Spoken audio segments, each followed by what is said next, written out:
Hello, everyone. Welcome, welcome, welcome. My name is Desiree Docampo. I'm the Associate Editor of Prevue, and you are here joining us for Prevue's webinar, Locally Inspired Florida's One-of-a-Kind Group Experiences. Thank you again for joining us. We have an amazing panel here to share all the information about event planning in the Sunshine State, and we have a lot of information to discuss, so I think we should definitely get started. One of the information we're going to be discussing is activities and experiences. We're also going to be looking at food and beverages, venues, gifting, corporate social responsibility, and other amazing information. On our panel, we have with us Joe Fiegel. He's the DMCP principal and founder of Ethos Event Collective. We have Carly Kroos, program manager for Bishop McCann. And finally, we have Kelly Sloman, Vice President of Sales Enablement of 110. So they're going to quickly introduce themselves. We'll start off with Joe, and then we'll go with Carly and Kelly. So go ahead, Joe. Yeah, thank you so much. I appreciate it, Desiree. My name is Joe Fiegel. I'm the founder and principal at Ethos Event Collective. We have 4 offices in the state of Florida, which we're covering today, and we have 13 offices nationally, but we're excited to be here to share a little bit more about what we love in this state. I sometimes refer to Florida as one big continent with 4 or 5 countries, because you can go from Naples to Amelia to Miami and feel like you're in a whole different state. So we're excited to have you guys here, and thank you again for the opportunity. Awesome. Thank you. Go ahead, Carly. Hi, everyone. I'm really excited to be here. Thank you for having us. I'm Carly Kroos, Program Manager with Bishop McCann. We are an events and incentive agency out of Kansas City. I am Nashville-based and just like creating joy for our clients across the board. So excited to talk about Florida and all the magic we've created there. Thank you, Carly. Go ahead, Kelly. Good afternoon, everybody. I'm Kelly Slonim. I'm Vice President of Sales Enablement with 110. 110 is your T&E experts for creating memorable travel experiences. We have offices across the US and Canada, but I am local to Florida and happy to be here today. Thanks for having me. Thank you so much. I already see a lot of people in the chat saying where they're from. I saw Ophelia in Kansas City. Hello. So let's be nice, everybody. Just kidding. But before we go into that, we are going to thank our sponsors. So our sponsors are listed up on the screen. I am going to read them, so please bear with me. We have South Walton, Florida, Ponte Verde Inn and Club and the Lodge and Club, Bradenton Area Convention Center. We have Disney Meetings and Events, St. Augustine, Ponte Verde, Florida's First Coast, Visit Fort Myers, the Palm Beaches, Ocala, Marion County, the Wyndham Grand Clearwater Beach, Seminole Hard Rock Hotel and Casino, Caribe Rural Orlando, Visit Orlando, Visit Tampa Bay, the Sunseeker Resort, Charlotte Harbor, Martin County, Florida, Visit Central Florida, and Florida Sports Coast. So thank you so much, sponsors. We appreciate your support. So a couple of things. The webinar is going to be recorded. After the webinar, you will receive an email with a link so that you can reference it afterwards. And everyone on the webinar will receive one CEU from the Events Industry Council. So with that started, I just want to say shout out to everybody we have Boca Raton, we have Palmetto, we have Scottsdale, Indiana. I mean, I'm sorry, I'm missing so many people here. Hold on. We have Carmel, Arlington Heights, Amelia Island, which I've always wanted to visit, but I've never gone. Awesome. Thank you so much, everyone, for Atlanta. What's up? Chicago. Hey. Okay. Sorry, next slide. All right. So this is information about an upcoming our upcoming Visionary Summit, which is May 19th to the 21st at the Opal Zone, Clearwater, Florida. So the theme for this Visionary Summit is survival strategies. And to register, there's the QR code on the screen. For those who are unfamiliar with how to register via QR code, just open up your camera app on your phone, point it to the QR code, a yellow button should come up, click it, and the information should come up on your phone and you can register that way. So I think we're good. I'm going to go on to the next slide, and I think Joe is starting us off with activities and experiences. Take it away, Joe. Thank you so much. Hey, thank you so much. Yeah, I think one of the things that is most important as we are all planning our events, no matter what the destination is what is the attendee experience? One of the big things that I think happens quite frequently in the state of Florida is the drive time. The payoff has to be important enough for us to get in a vehicle to get there. And the first example, we recently just opened our office in Naples, and Ethos Event Collective is an experiential destination management company, and Inyala in the west coast of Florida from Naples, most people know it, but if you don't, it's one of those iconic destinations that is a longer drive, but as I said, the payoff is worth it. And if you haven't been there before, it's a unique opportunity where you not only have interactive animals and unique experiences that are pop-up like stations, but the food, the decor, it's in the middle of literally nowhere, but it is absolutely a unique experience for the southwest part of the state. And one of the things that I do like about it too is that it gives the attendee an experience that is not water, it's not a restaurant, but it's very different, and it's almost a surprise and delight moment. So for us personally, it is a higher end event because of the animals and some of the activation that you have, but ultimately it's one of those events that people talk about for a long time. And ultimately on the West Coast, we do struggle a little bit with some of the venue sizes and the opportunities, but this is obviously a unique opportunity for your guests to interact, to be educated.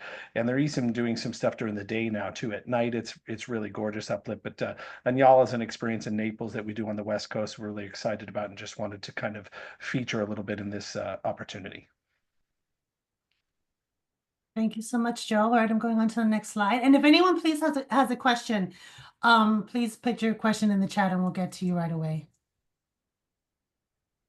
So you can't have a Florida event without doing something on the water. What's really unique about Florida in general, depending on where you are in the state, there's so many opportunities to make something magical on the water for your guests. So there's your speedboats, your intercoastal waterway where you can do charters of yachts and some high-end sailboats. And then, of course, if you are in some of our groundwater areas. Correct me, Florida people, for the official, is swamp the official term? But you can do some Everglades. swamp boat tours and some Everglade tours, which are really, really unique. And what's great is in some locations in Florida, you can actually do more than one of these offerings for activity day and really just cross the gambit of your water activities. So it's really, really nice. I've done several of these with different groups, from the high-end yacht experience where you're looking at the mansions along the water in Miami, to some of the more thrill-seeking versions in various parts. So really exciting opportunities to get away from the beach and still in the water. Awesome, thank you. Go ahead, Kelly. All right. So one of the activities and or experiences that I think is incredibly exciting is Little Havana, which is a neighborhood outside of Miami. It's got a lot of historical relevance. Southwest 8th Street used to be the dirt road where produce was brought in to sell in Miami and to ship out overseas. But the neighborhood today is really it's vibrant. It's where the Cuban culture thrives. It's where most of the Cuban exiles live, but it's filled with art. It's filled with galleries, restaurants, bars, etc. Calle Ocho is the center of Little Havana. There's some great walking tours that'll bring you to the cigar rollers and to get to the Cuban coffee, and you must have a mojito when you're in Little Havana. You can go to Domino's Park, where the locals still play dominoes on a regular basis. So it could be a place to go for just a fun nightlife, or it could be a daytime activity for people to experience that neighborhood within Miami. It's really true. Calle Ocho has changed a lot. Being from Miami, it's transformed, but it's a really, really cool spot. All right, so we are going to continue on. Food and beverage. Yeah, food and beverage to me, I think Florida is one of those melting pots of just signature restaurant chef. They're not known for one thing. And one of the things that I really, when I describe the culinary experiences, whether you're in North Florida, you're in Central Florida, you're in South Florida, if you have a bad meal, it's probably you. Because most of the, there's very competitive and there's some amazing celebrity chefs here. But we'll start. One of the things that I like specifically about the transformation of an event or an experience is doing something that might be that unique opportunity. And the next slide that we have, one of the things that, and I'll give a shout out to one of our partners, the JW Marriott, but we did a display that the desserts, as you can see from this one here, came down from the ceiling. So it was a surprise and delight moment. They had no idea. It was 60 feet long, and the desserts were crafted throughout the afternoon, and then we lifted it all the way in the rafters. And then there was a special point at the end of the evening towards, it was a plated dinner. This display came down, and I will tell you, it was a unique opportunity where it was applauded. People came, and as you can see, they took pictures. The culinary art that the chefs had done to have this display there was amazing. So that's one of the things that I think we're all challenged when it comes to curating an event is, what do we want to do that hasn't been done before? What do we want to do that might be unique or different? This was an Everglades theme, so we really kind of wanted to make it more friendly towards the brackish waters. I think that's what you're looking for, Carly. But ultimately, the Everglades are so important to the demographic in Southwest and Southeast Florida.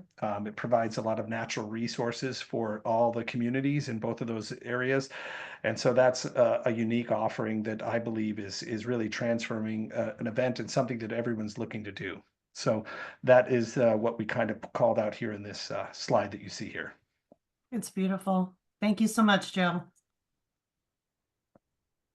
So this here is a candy bar that we offered in a hotel that we did an event in Florida for a pharma client. And sometimes we do a lot of corporate events where we're hotel bound. We don't get to go out on into the cities and experience some of the culinary magic that Florida has to offer. So we are a little bit more, locked into some of the hotel menus. But what's really nice is you can get really creative, even within the confines of a hotel, really playing into the color schemes of the great state. So this one is more of a citrus kind of vibe with the color bar. You can bring in colors of the ocean. So you can take some really simple food and beverage opportunities and really elevate them to work into whatever theme you have going in the area. So it's really fun to play with colors and mix that into a food and beverage menu. This could also work really well with cocktails and mocktails. So something to elevate the space, even if you are inside. Fabulous. Thank you so much. Go ahead, Kelly. Great, thanks. I would agree with Joe. I think that the food and beverage scene in Florida is really amazing, and I think that the restaurants, the hotels, the whomever are constantly trying to outdo one another. And we did an event for about 50-ish people at the Perez Art Museum on Key Biscayne, or on the actual bay, and Biscayne Bay. And the event itself sort of moved through the art museum. So it was a progression through art. Even this picture is kind of hard to tell, but even the table setting, it was the rainbow of glassware that changed color as you went down the table to take in the elements of the space. But I think most interesting was that at the end of the evening, the guests move into another portion of the museum, and all of the desserts, the in-house team had created desserts to actually look like art sculptures. And they were absolutely stunning, gorgeous. Another, as Joe said, it was a photo moment for the guests as well, but really beautiful, beautiful. The team there does a really great job. Oh, it's lovely. And I have a question for the panelists really quickly before we go on to the next slide. So the Michelin Guide recently added a few other cities and areas of Florida to their guide. I think it was Fort Lauderdale, Palm Beaches, and I forgot, maybe Clearwater or St. Pete. how does that play a part in when it comes to, meetings and, planning events, having these additional cities added to the Michelin Guide? Does it help with the cities themselves? Does it just elevate the food and beverage scene for Florida? I'm just curious if anyone wanted to touch on that. I think it absolutely elevates the food and beverage scene in Florida. And I think certainly those Michelin starred restaurants are really important depending on the group that you have. But Joe probably has another. Yeah, I mean, today events, meetings used to be about the meeting content, and now it's about the experience.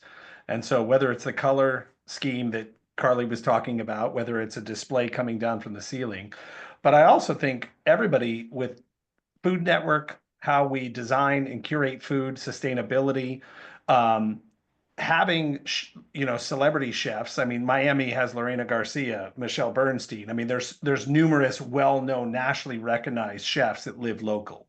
But then if you have another Michelin star or a James Beard Award winner, usually people know it, especially those well-traveled, they want to come try. Like when we go to New York or we go to other destinations, we want to try some of those unique offerings. And so for me personally, there are times when ultimately it's the hottest restaurant and it's hard to get in, but it moves the needle on people. And in some cases, especially if there's celebrity involved, meaning they're on a TV show, they've competed in, any of the television shows that are out there, there is that recognition that attendees like to see and that they want to participate in. So yeah, I do think it moves the needle a little bit.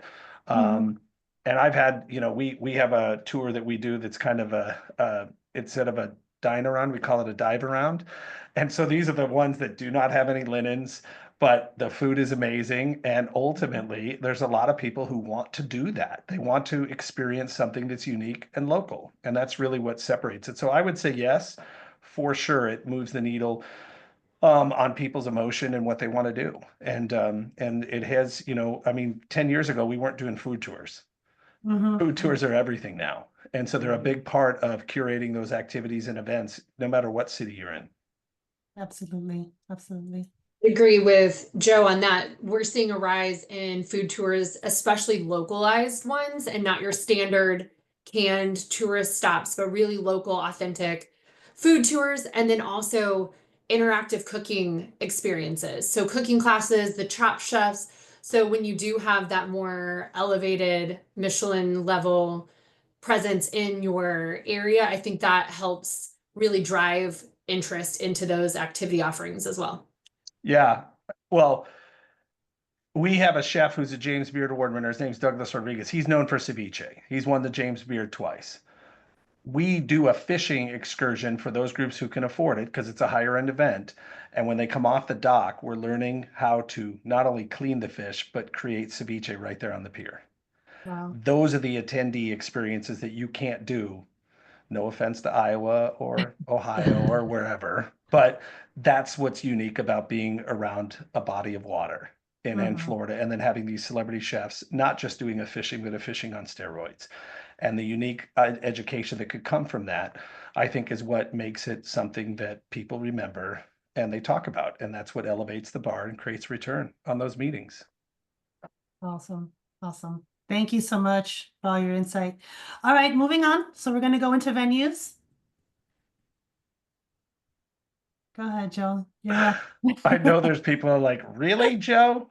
Croquet, the National Croquet Club? Well, one of the things that I like about it in Palm Beach, there's not, I mean, we do have polo grounds and we have other stuff, but it's only seasonal, and that's an expensive event. And I've been in Florida a long time, so everybody remembers rag tops, and everybody did rag tops in Palm Beach. But I think the Croquet Club is one of those out and in experiences that not only are you educating people on something that is very big, the National Croquet Center is the headquarters for all the croquet clubs throughout the world. A lot of the national competitions are held there, but it's got an amazing space inside and out. It's close to a lot of the local hotels, whether you're at the Old Palm Beach, the Breakers, wherever you might be. But the bottom line is it creates an opportunity for us not only to bring in things to design, but you have lighting that you could do in the evening. Your attendees will have a different experience. There's a gifting component there too, because everybody has to wear white. So sometimes people are, curating that experience and getting the clothes. But the Croquet Club in Palm Beach for me, once again, is one of those events. If you're thinking a little out of the box and you don't necessarily mind the drive, it's about 25 minutes from most of the beach hotels. To me, there's all kinds of opportunity there, and there's all kinds of ways that you have a unique event in a setting that is literally surrounded by multi-million-dollar homes. So for me personally, that's why we kind of put this up there. So I really appreciate you allowing me to tell you a little bit more about that curated experience at the Croquet Club. Lovely. Thank you, Joe. These slides here are highlighting Miami, but we've got the Neon Nights event was an outdoor event we did at the Fountain Blue. Beautiful, beautiful scenery at that property, just beautiful, stunning historical hotel as well. Have been fortunate to do a couple of events there throughout the years. But it's really nice. You get to take advantage of the mild weather. Knock on wood that it doesn't rain, always have the rain back up, but just beautiful scenery to do really nice outdoor events, really play into the colors and the lights. We've done white parties, we've done neon parties. It really just lets people let loose and have fun. And then the white venue in the top corner is the Temple House. We did a tech group there, just a beautiful blank slate that has a lot of opportunities to really customize and theme, and do some large dinners with a really elevated level. They have some custom mapping available and just really an opportunity to brand it in whatever theme and direction that you want to go with your clients. So a lot of opportunity to showcase. It's beautiful. Thank you. Thank you, Carly.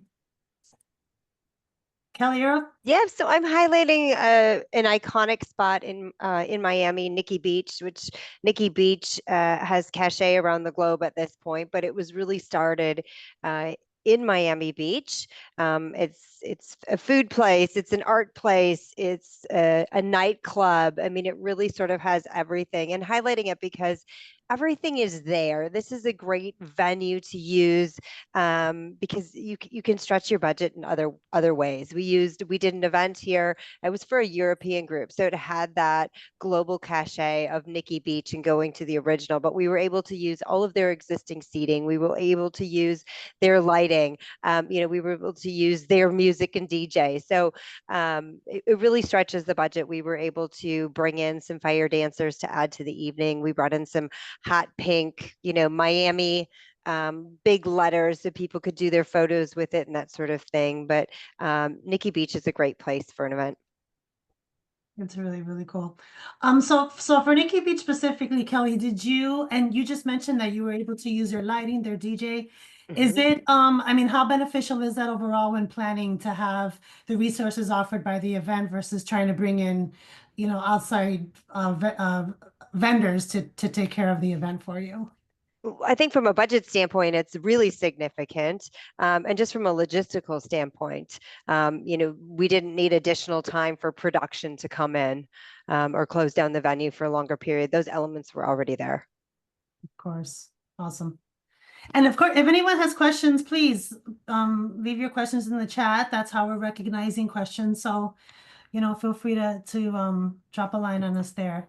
All right. Next up, gifting. And we're going with Joe. Well, thank you so much. I believe there's a shift in the industry to use business as a force for good. And one of the foundations for Ethos Event Collective is really trying to connect the community in which we serve to the attendee and to the meeting planner. And so one of the things that we really listen, everybody loves a great pair of sunglasses. Everybody loves some of the unique offerings that are out there, but finding something local that's unique for the attendee or for the group, to me, is something that I feel like we really strive to do.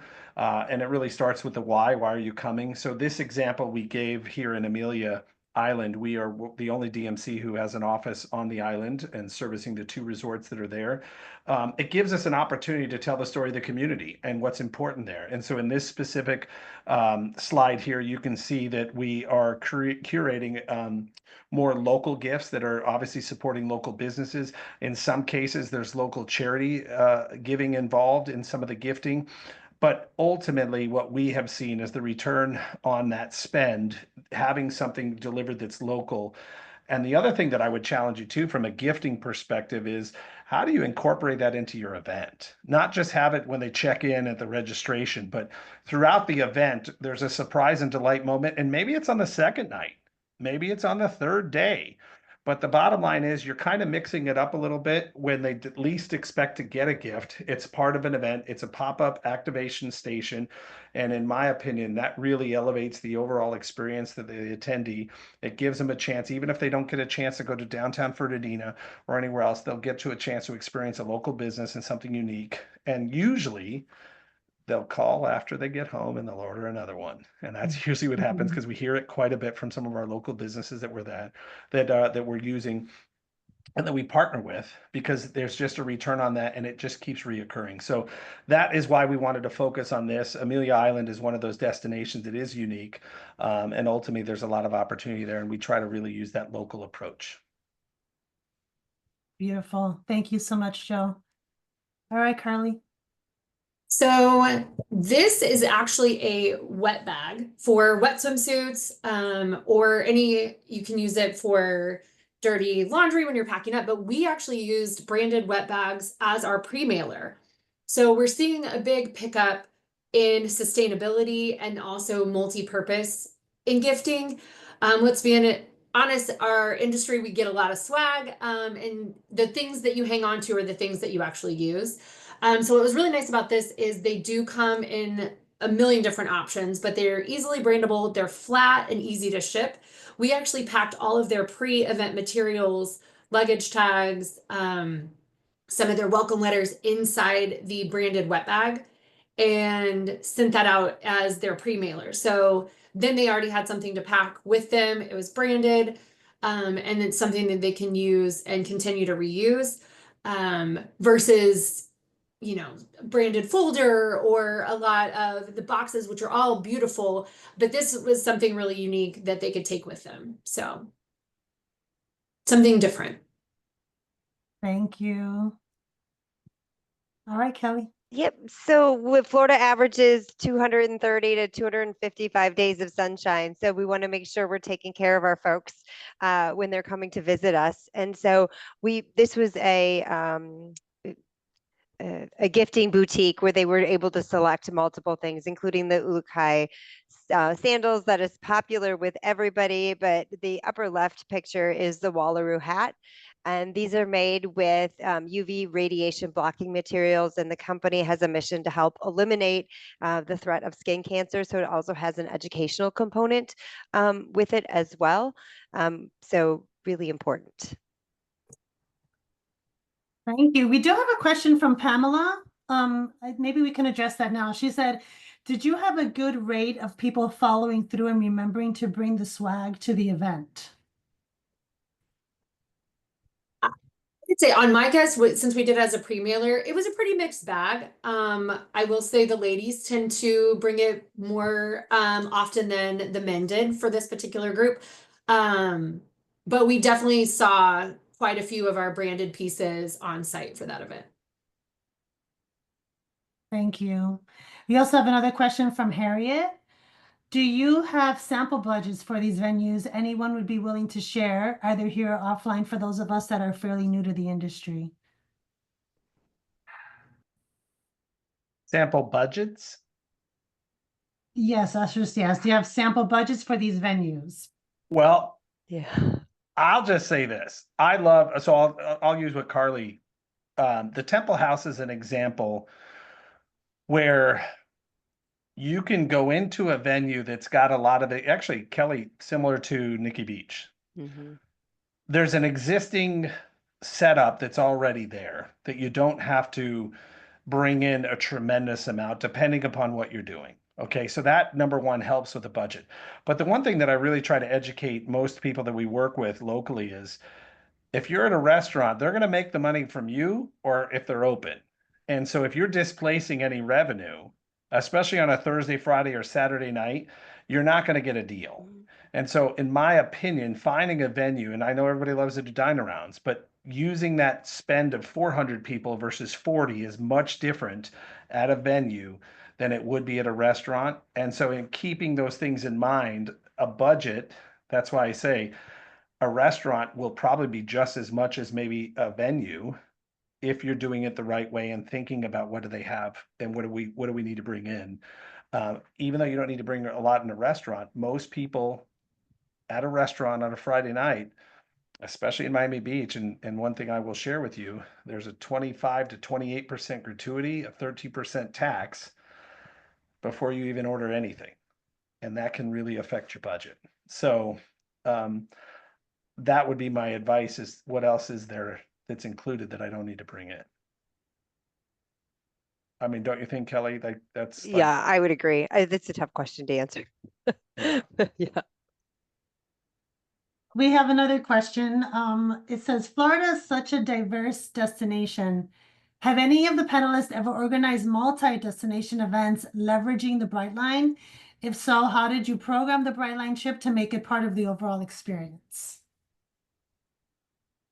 I love that question. I'll take it. We just had a group that we proposed that is buying out and we're doing an event from Miami and they're going up to Palm Beach for the day. So we're having activations on the train, which is cool. And then ultimately on the way back, we're having a different activation because you can buy out specific trains. Okay.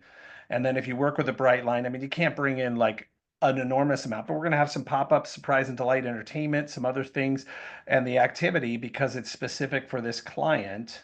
And really, they have a CEO that lives in Palm Beach who wants to do something there. So that's kind of driving that. But my point is, it's an effective way to have something unique, different to get from point A to B. It's not just a train ride, although one of the ways we're just going to do a train ride because, you know, some people like just to be on the train.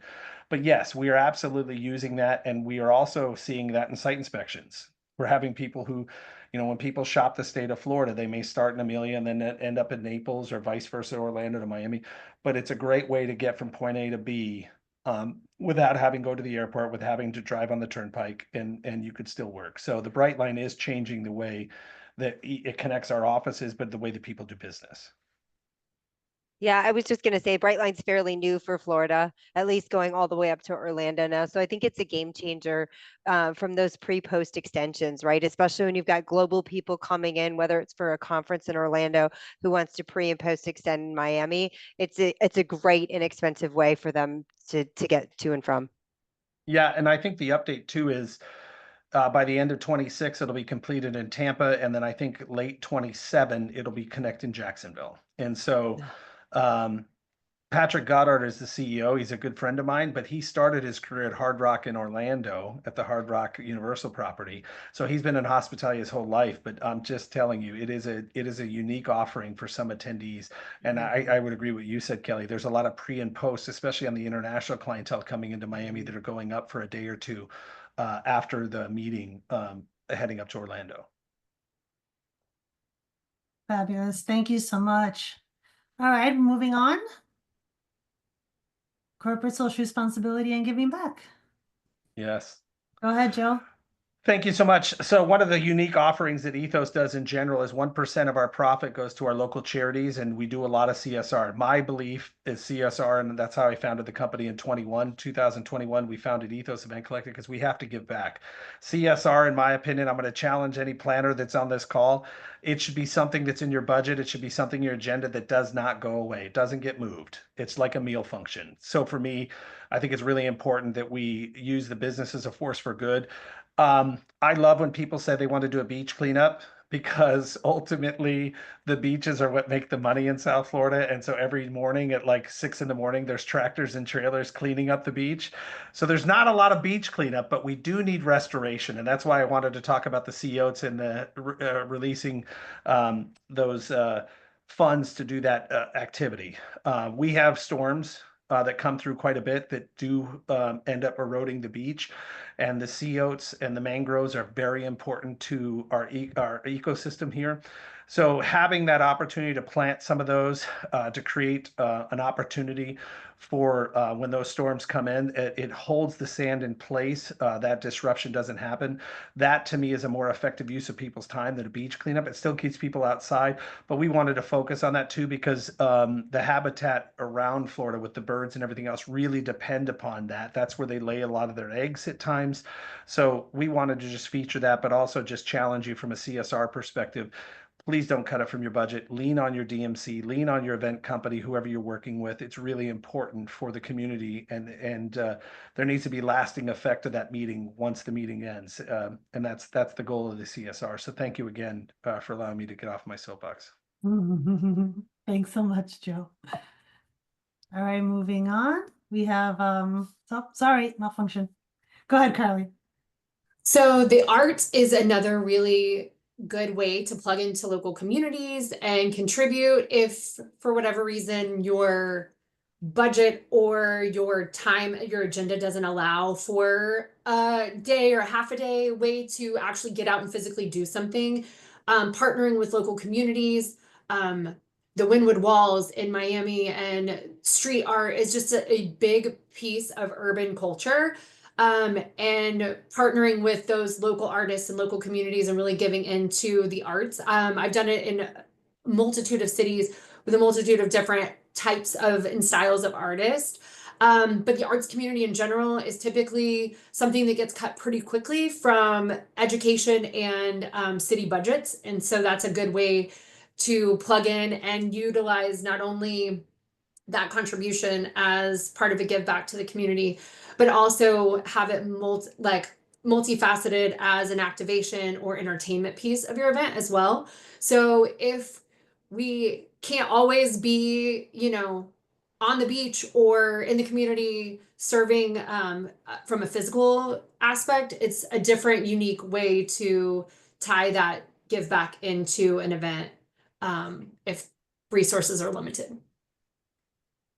That's great. Thank you, Carly. All right, Kelly. All right. So being in Florida, we've all talked about the water surrounding Florida and the beaches and how important all of that is. So the Florida Keys is home to the only coral barrier reef in the continental United States.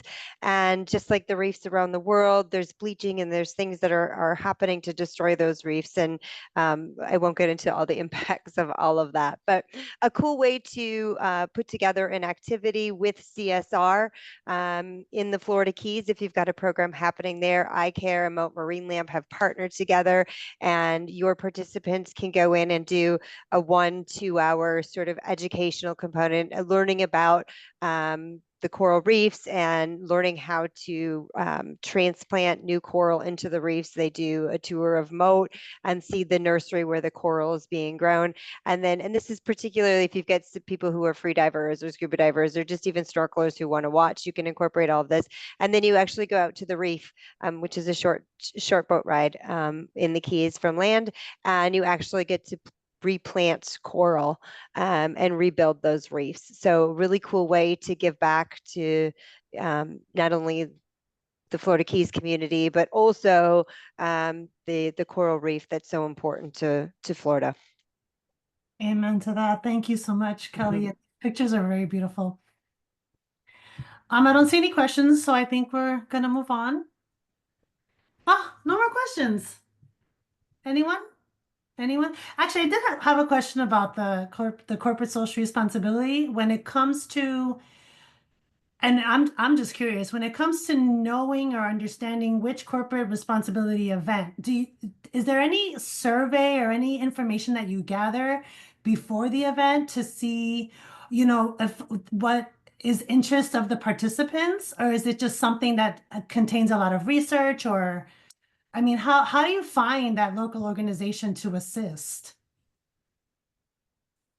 Well, we have somebody full-time on staff, so they lead our passion project. And so not only do we have 4 charities in each one of our destinations that we partner with annually, so every quarter we'll come alongside them based upon whatever the need is.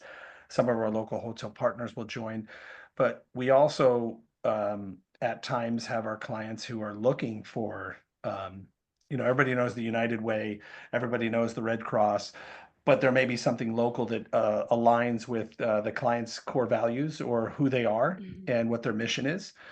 They promote it year round, and then when they go to a destination, they want to kind of carry that out in their activity, or maybe there's just even a donation that's made. So we have somebody full-time on our staff, Raquel, who looks at those values and what the why is. Why do they want to do it? And then we go out to the community. Vetting a charity is a tough sledding because there's a Awesome. lot of activity that goes in it, and you want to make sure that money is going to the actual need of whatever it is. And so that's part of the vetting, but it is something that really I think is very important in our industry today more than ever. And I think that if you have a good partner, I think they're almost willing to challenge you, because to me there are always needs that happen, and ultimately from there, that's where you're going to get a lot more traction with your attendee, because they see that there's this unique opportunity for them to give back or do something in that day, in that moment, that they wouldn't have done had they not been there. What do you think, Carly? No, I completely agree. We typically, from a planning perspective, we typically lean on our local DMC partners in the area for recommendations. Or in a lot of cases with my corporate clients, they already have predetermined organizations that have been vetted at a corporate or global level that they want to partner with locally, or a type of work that they want to do. And they will kind of sway us or dictate what direction we go. In the very unique case, I get a client that's like, we want to do something, tell us what we're doing. But most of the time that's driven from a higher corporate level above the event itself, at least in my experience. But we do rely heavily on our local partners on the ground for kind of giving us specific ways to contribute within those parameters. Awesome, thank you. I think also knowing your destination is going to be really critical. I know that there's times where people are like, we're going to go do a beach cleanup, or we're going to go outside, whatever. And I'm like, it's May, it's 95 degrees. Your people are coming down from 60-degree weather. They are not prepared for what you think they are.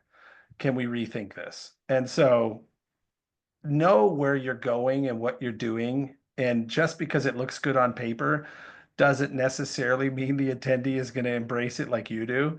And so I think that's also just going into it with eyes wide open and really kind of considering everything that happens in the state of Florida, because it gets really warm here, the humidity. Some people feel like they're walking on the sun.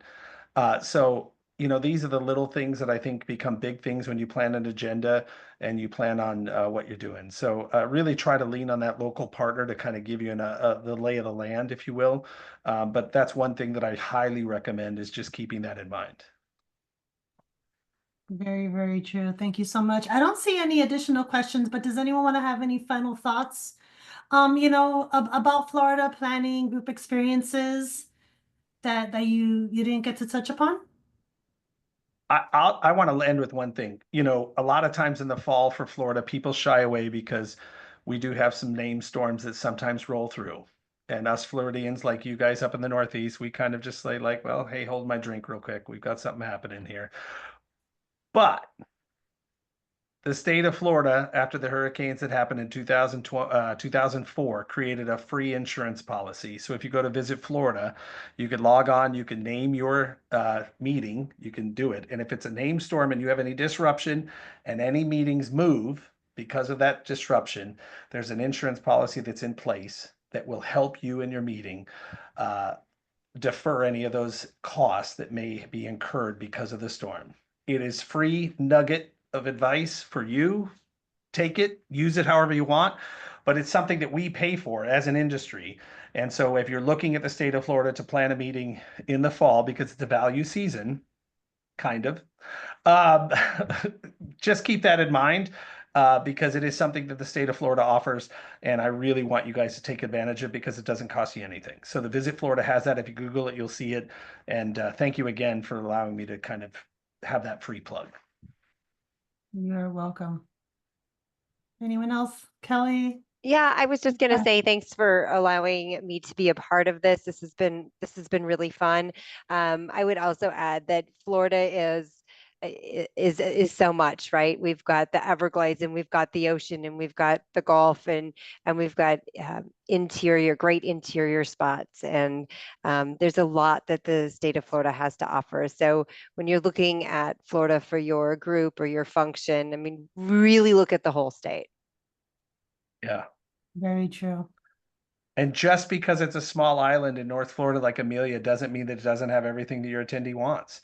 I think sometimes people forget that. And that's the beauty of being on like Amelia Island or Hutchinson Island. Everyone knows you're there. And they kind of rally around that event and meeting. So I think that's something that we all strive for, is for everybody to know that we're in town and everybody to be serving the attendees. So I think that's a big deal. Especially today in some of the larger cities, they don't have that personal touch. And that's what Florida can offer in certain destinations for sure. Absolutely. And someone made a comment on the chat that they use Undiscovered Florida as a guide for inspiration off the grid experiences in Florida. And they left a link. So if anyone wants to click on that for additional information. But if no one has any additional comments, Carly, did you want to add something? No, the one thing that I don't think we've touched on that from a planning perspective who's not based in Florida, I think the airlift into the major cities in Florida and the nearby airports, there's so many closer, smaller, the regional airports or smaller airports that are near major airports. So don't let airlift be a deterrent from going into some of the, maybe not Orlando, maybe not Miami, but in some of the other areas of Florida that may not have been on the top of your list previously. Look into those because there's probably at least one, if not two airports within 60 to 90-minute transfer. Yep. That you probably didn't even have on your radar. So I think that's one thing that's really unique, is the drive time between the cities in Florida to allow you to expand into some of those more, we'll say undiscovered cities. So that's my last little That's a note. great point. That's a great point. I would also add, Desiree, thanks for being our leader today. You did a great job. I tried. Killed it. You did Killed such it. a good job. Yeah, Thank you were you. Yes. awesome. Thank you. Thank you so much. I'm taking the rest of the day off. We all are. Wait, is that an option? Exactly. Oh, I'm in Miami, so I'm going to go outside and have a mojito. Thank you again, everyone, for joining us. I don't see any additional questions, but again, you're going to receive a link to get the recording of the webinar. And thank you, Carly, Joe, and Kelly, and everyone who joined us, and of course, our sponsors that are there on the screen. So until next time. Thank you. Bye, everybody. Alrighty. Bye, guys. Bye. Thank you, Kelly. Thank you, Carly. Thank Thanks, you. Joe. Bye.